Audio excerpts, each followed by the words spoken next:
Hi friends, ഇനി ഞാൻ നിങ്ങളുമായിട്ട് ഷെയർ ചെയ്യുന്നത് നമുക്ക് വളരെ എളുപ്പത്തിൽ ഉണ്ടാക്കാൻ പറ്റുന്ന നല്ല ടേസ്റ്റി ആയിട്ടുള്ളൊരു സ്നാക്കിൻ്റെ റെസിപ്പിയാണ്. വളരെ ഈസിയാണ് ഉണ്ടാക്കാനും കഴിക്കാനും നല്ല ടേസ്റ്റാണ്. അപ്പോൾ അതെങ്ങനെയാണെന്ന് നോക്കിയാലോ.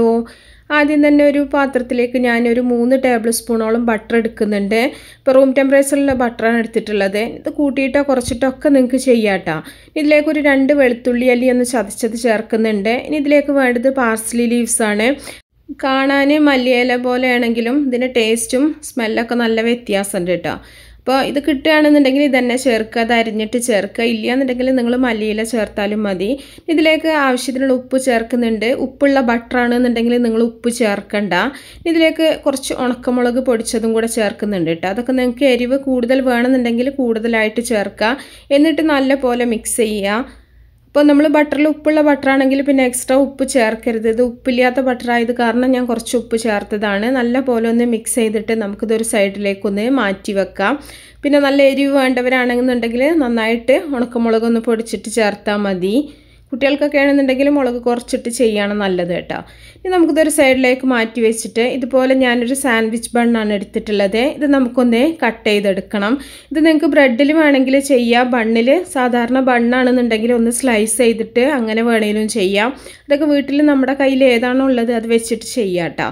അപ്പോൾ ഇതുപോലെ കഷ്ണങ്ങളാക്കിയിട്ട് എടുത്തിട്ടുണ്ട്. ബ്രെഡിൽ നമ്മൾ സാധാരണ ചെയ്യാറുണ്ട്. അപ്പോൾ ഇതുപോലെ സാൻഡ്വിച്ച് ബണ്ണൊക്കെ ബാക്കിയുണ്ടെന്നുണ്ടെങ്കിൽ നിങ്ങൾക്ക് ഇതുപോലെ ഉണ്ടാക്കിയെടുക്കാം.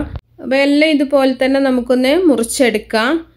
അപ്പോൾ നിങ്ങൾക്ക് ബ്രെഡിൽ മാത്രമല്ല കേട്ടോ, നമുക്ക് ഗാർലിക് ബ്രെഡ് ഉണ്ടാക്കാൻ പറ്റിയ ബണ്ണിലും ഒക്കെ നമുക്ക് ഉണ്ടാക്കിയെടുക്കാൻ പറ്റും. ഇനി ഇതൊരു സൈഡിലേക്ക് മാറ്റി വെച്ചിട്ട് ഓരോ സ്ലൈസ് കഷ്ണങ്ങൾ എടുത്തിട്ട് നമുക്ക് നേരത്തെ റെഡിയാക്കി വെച്ചിട്ടുള്ള ബട്ടറിൻ്റെ ആ ഒരു മിക്സ് ഉണ്ടല്ലോ, അത് 2 ഭാഗത്തും നല്ല പോലെ തേച്ച് കൊടുക്കുക. ഇനി നമ്മളിത് ടോസ്റ്റ് ചെയ്തെടുക്കുകയാണ് ചെയ്യുന്നത് കേട്ടോ. അപ്പോൾ ഇതിങ്ങനെ കഴിക്കാൻ നല്ല ടേസ്റ്റാണ്. നല്ല ചൂട് ചായയുടെ കൂടെയൊക്കെ നമുക്ക് കഴിക്കാൻ നല്ല ടേസ്റ്റാണ്. ഒരുപാട് സമയമൊന്നും നമുക്കിതിന് ആവശ്യമില്ല കേട്ടോ. ഇനി നമ്മൾ ചൂടായിട്ടുള്ള തവയിലോ പാനിലോ വെച്ചിട്ട് നമുക്കിത് 2 ഭാഗവും നല്ല പോലെ ഒന്ന് മൊരിയിച്ചെടുത്താൽ മതി.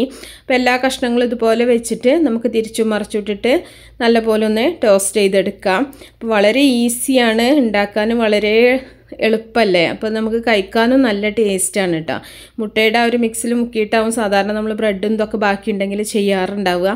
അപ്പോൾ ഇതുപോലെ ഗാർലിക് ബ്രെഡ് ഒന്ന് എല്ലാവരും ഒന്ന് ഉണ്ടാക്കി നോക്കുക. നല്ല ടേസ്റ്റാണ്, വളരെ എളുപ്പമാണ്. അതാണ് ഞാൻ പ്രത്യേകിച്ച് പറയാൻ കാരണം. നമുക്ക് ചായ ഉണ്ടാക്കുന്ന സമയം മാത്രം മതി ഉണ്ടാക്കിയെടുക്കാൻ.